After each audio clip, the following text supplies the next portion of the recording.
pior jogo do Flamengo no Campeonato Brasileiro, se nós excluirmos aquela atuação que dificilmente será igualada ou superada contra o Atlético em Goiânia, quando perdeu por 3-0 uma semana antes. Contando as partidas contra Atlético Mineiro, Coritiba e agora contra o Grêmio, essa diante do time gaúcho foi sem dúvida alguma a exibição mais fraca do time sob o comando do Domenic Torrent.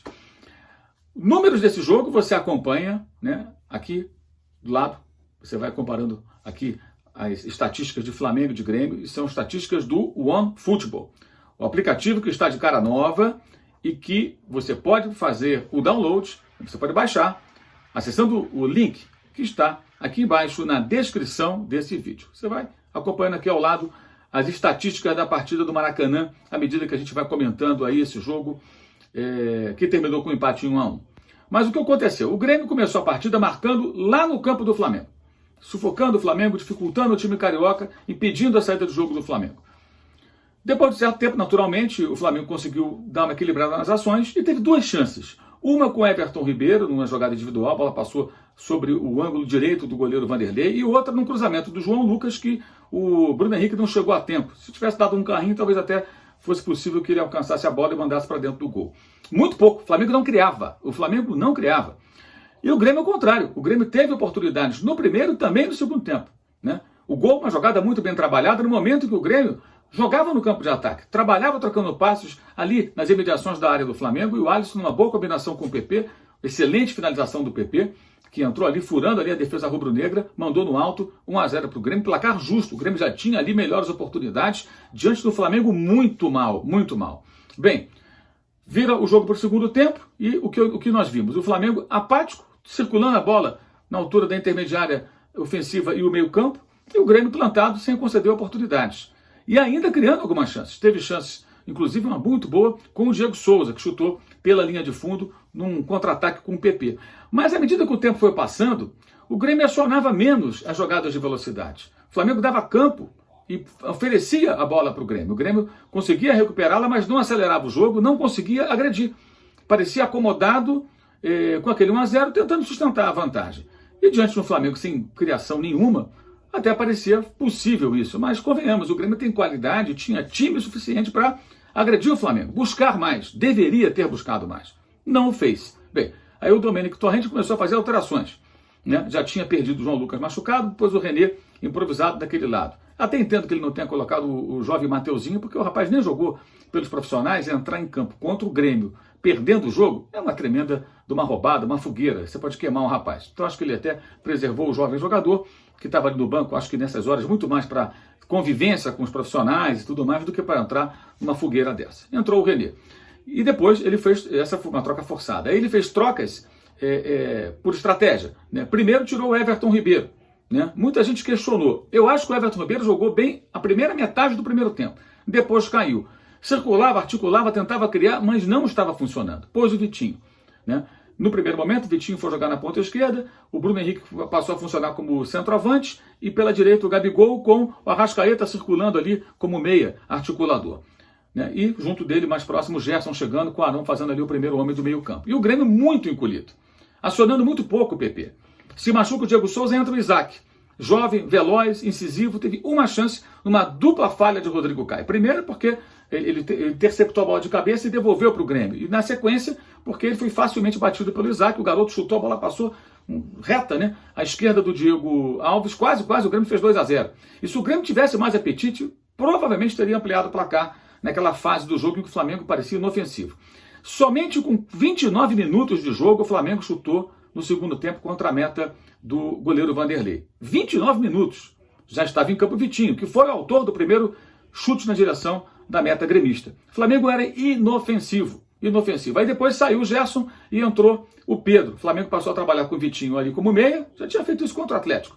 Abriu de um lado o Gabigol, do outro o Bruno Henrique, né? À esquerda o Bruno Henrique, à direita o Gabigol, tentando de alguma maneira chegar. E acabou que por linhas tortas funcionou. O Domenech colocou o Vitinho naquela área do campo e ele começou a chutar para o gol. E num desses chutes, o Kahneman acabou cometendo a penalidade máxima, que foi marcada com auxílio do VAR, bem marcada, houve o pênalti, e aí na cobrança o Gabigol empatou o jogo, né? Ou seja, o Flamengo não conseguia criar e só teve o pênalti porque entrou um jogador que chutava no gol. Chutou no gol, que foi o Vitinho. por linhas tortas, aos trancos e barrancos, sem muita organização, o Flamengo conseguiu arrancar o empate. Por duas razões. Primeiro, porque o Grêmio não teve apetite, a voracidade, né, para tentar ganhar o jogo por fazer um segundo gol. Tinha tudo para isso. E segundo, por conta dessa mudança que, não sei nem se foi pensando nisso, mas que acabou dando certo, porque entrou um jogador que finalizava mais, um jogador que arriscou. E a partir de uma dessas situações, o Gabigol teve o pênalti para fazer o gol. Um detalhe que eu quero falar sobre esse pênalti, que me chamou a atenção, foi a reclamação veemente e insistente dos jogadores do Grêmio, mesmo depois de o árbitro ter consultado o VAR. Gente, é muito curioso isso, porque quando o árbitro agora tem o vídeo, é difícil o jogador discutir com um cara que acabou de ver o vídeo. Então você não vê as reclamações tão longas. O cara reclama ali e tal, mas foi uma reclamação veemente. Os jogadores cercaram o árbitro ali perto da marca do pênalti, ficavam chiando, reclamando. Eu fiquei pensando, no ano passado, no Brasileiro, o Pablo Mari, então o zagueiro do Flamengo, fez um pênalti no David Braz, zagueiro do Grêmio, que hoje estava no banco de reservas. E o pênalti foi marcado com o auxílio do VAR. Não houve nem quase reclamação. E o pênalti foi marcado e o gol foi convertido pelo Grêmio. Depois tivemos aquele jogo em Porto Alegre, pela Libertadores, quando 3 gols do Flamengo foram anulados com o auxílio do VAR. Muita polêmica aconteceu depois disso. Então, e no domingo, o VAR não entrou em ação para dar um pênalti a favor do Corinthians contra o Grêmio, mas entrou em ação para dar um pênalti contra o Corinthians para o Grêmio. Então, peraí, como é que é isso? Os jogadores do Grêmio não aceitam o VAR contra eles? Que história é essa? Achei muito ruim o comportamento dos jogadores tricolores naquele momento. Achei uma coisa totalmente sem sentido, né? Bem, Renato Portaluppi, que tanto tem falado do Jorge Jesus, não para de falar do Jorge Jesus, talvez pudesse agora agradecer ao Jorge Jesus por ter ido embora para Portugal. Porque é evidente que o Flamengo, sem o português, sofreu uma queda muito grande, né? Ele não conseguiu aproveitar, não soube aproveitar a oportunidade. Porque o Flamengo com o Domenico Torrente é muito diferente do que era com o Jorge Jesus. Em parte por culpa dos jogadores, em parte pela presença de um treinador que ainda tenta se ambientar e que não consegue ainda fazer com que o time tenha o volume, a intensidade de outros momentos. Parte física, é possível que seja uma parcela da explicação desse fenômeno, digamos assim. Mas, vem cá, os jogadores já tinham se habituado a jogar daquela forma. O famoso perde, pressiona, perde a bola, briga para recuperá-la no campo do adversário. Não estão fazendo isso como faziam antes. Ou seja, o time está mais cadenciado, o time parece mais lento, né? Está mais lento. Então esse comportamento não pode ser atribuído apenas à troca de técnico. Os jogadores também têm que entender ou explicar o que está acontecendo, né? E um detalhe final sobre o Grêmio que eu queria chamar a atenção, nos últimos jogos, nos Grenais inclusive, eu tenho notado isso, tenho destacado isso na ESPN, no Linha de Passe, aqui no canal. O Grêmio de Renato já há algum tempo deixou de ser um time de posse de bola, para ser um time muitas vezes que abre mão de uma posse de bola muito elevada e passa a trabalhar de forma mais cautelosa. Contra o Inter, por exemplo, depois que fez 1-0, fez isso, esperou o Inter no seu campo, só que acionava o ataque a todo instante e criou muitas oportunidades. Hoje não foi assim. Dessa vez o Grêmio não fez esse trabalho. E talvez por isso tenha deixado aí escapar a oportunidade de derrotar o Flamengo no Maracanã. Não ia devolver o 5-0, mas seria muito bom para o Grêmio, claro, uma vitóriazinha no Maracanã, na volta do reencontro dos dois times no palco daquela goleada histórica na semifinal da Libertadores de 2019.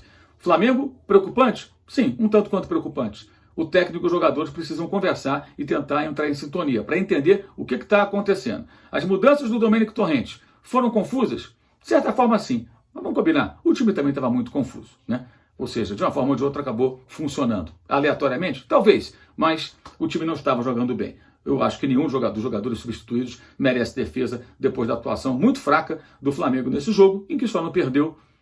Olha, tenho dúvidas se mais por méritos do próprio Flamengo ou por erros do Grêmio, que teve tudo para ganhar esse jogo e não aproveitou. Saudações.